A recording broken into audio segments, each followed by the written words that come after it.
Guys, finally তোমাদের এত এত ভালোবাসার কারণে আমি ইউটিউবের ফার্স্ট পেমেন্টটা হাতে পেয়ে গেছি।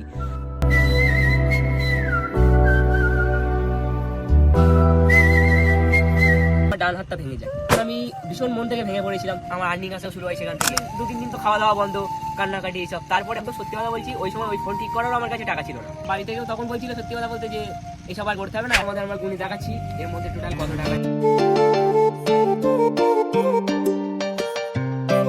আর এইটা পাওয়ার জন্য আমার কতদিনের অপেক্ষা করতে হয়েছে, কতটা মেহনত করতে হয়েছে, সেইটা এই ভিডিওতে তোমাদের জানাবো। আর সব থেকে বড় কথা, এইটার মধ্যে কত টাকা আছে সেইটা তোমরা এই ভিডিওর শেষে জানতে পারবে। তো তোমরা যারা ইউটিউবে ভিডিও বানাও বা ভবিষ্যতে ইউটিউবার হতে চাও, তাদের জন্য কিন্তু এই ভিডিওটা দারুণ একটা মোটিভেটের কাজ করবে। তো ভিডিওটা লাস্ট অব্দি দেখতে থাকো। ব্যাপারটা হচ্ছে এমনি এমনি এই টাকাগুলো আমার হাতে আসেনি।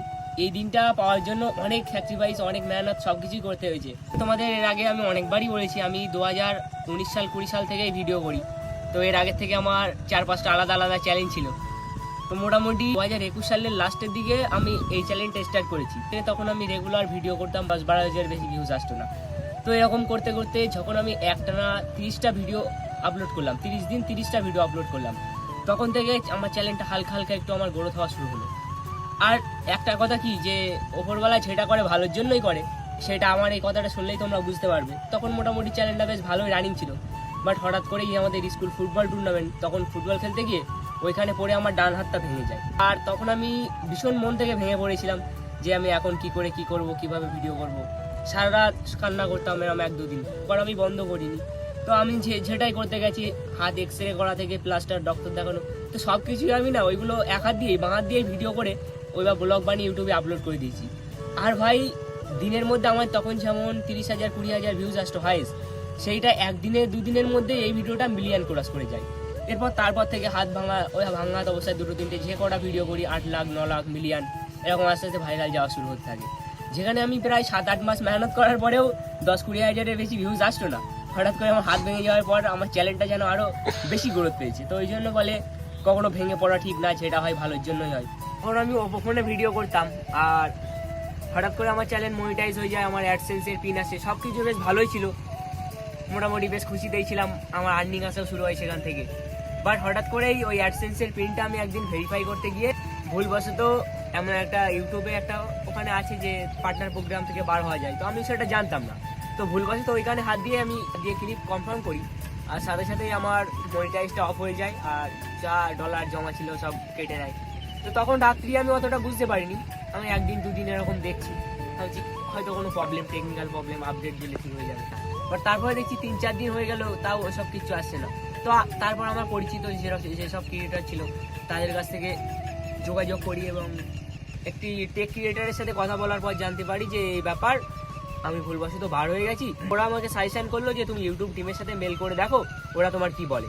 তো তারপর আমি ইউটিউবে ওখানে গিয়ে একটা অপশান আছে, ওখানে ওদের সাথে কথা বলে জানতে পারলাম যে 30 দিন পরে আমি আবার রিঅ্যাপ্লাই করতে পারবো।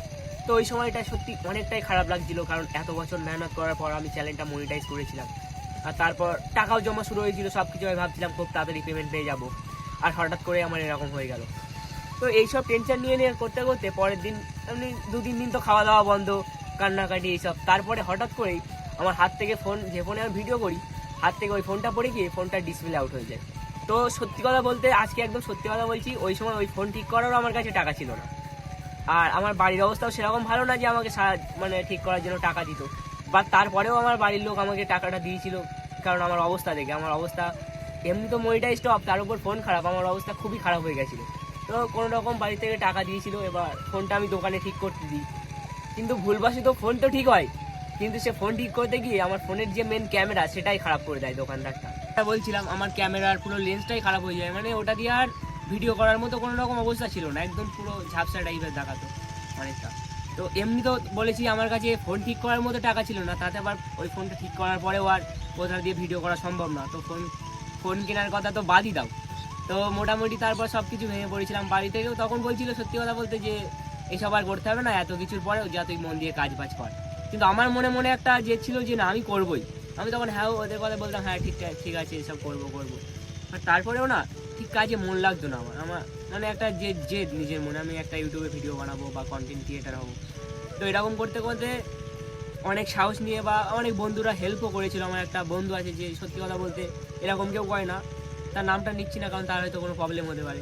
সে নিজের ক্রেডিট কার্ড দিয়ে আমার একটা ফোন করে দেয়, আইফোন ইএমআইতে করে দেয়। তো সেটা নিয়েই আমি এখন মোটামুটি তারপর ভিডিও করা আবার স্টার্ট করি। প্রায় 1-1.5 মাস, এর মাঝখানে 1-1.5 মাস গ্যাপ ছিল। তো 1-1.5 মাস পর ফোন হাতে পাওয়ার পর আমি আবার ইউটিউব চ্যানেলটা স্টার্ট করি। আর ওই সময়তে আমার চ্যানেলটা একদমই ডাউন হয়ে গেছিলো, মানে খুব একটা ভিউজ আসতো না আমার চ্যানেল প্রায় 1.5 মাস গ্যাপ, তার মাঝখানে প্রায় 1.5 মাস আমি কোনো ভিডিও করতে পারিনি। তো এরপর আস্তে আস্তে আবার রেগুলার হতে হতে তোমাদের ভালোবাসায় ফাইনালি আবার চ্যানেলটা মোটামুটি এর মাঝখানে মনিটাইজও হয়ে যায়। আর আস্তে আস্তে আবার এখন আল্লাহর ইচ্ছায় তোমাদের ভালোবাসায় চ্যানেলটা খুবই ভালো জায়গায় আছে। তোমরা এরকমভাবে সাপোর্ট করতে থাকলে আমি এরকম পেমেন্ট প্রতি মাসে ইনশাল্লাহ করতে পারবো যদি সাপোর্ট করতে পারো। এখন আসল কথা হচ্ছে এইটার মধ্যে কত টাকা আছে। তো এইটার মধ্যে যা আছে আমার কাছে অনেক, মানে খুব একটা সবার কাছে তোমাদের কাছে খুব একটা বেশি না হলেও আমার কাছে অনেক। আর এটা আমি ডাইরেক্ট বলছি না কারণ আমার একটু অসুবিধা আছে, বুঝতেই পারছো গ্রামে থাকি ভাই, জ্বালিয়ে খেয়ে নেবে মানুষজন। তো মোটামুটি যা আছে ভালোই আছে। আর তোমরা এরকমভাবে সাপোর্ট করো, ভবিষ্যতে যেন আমি আরও বেশি বেশি টাকা ইনকাম করতে পারি। বাস এতটুকুই বলা।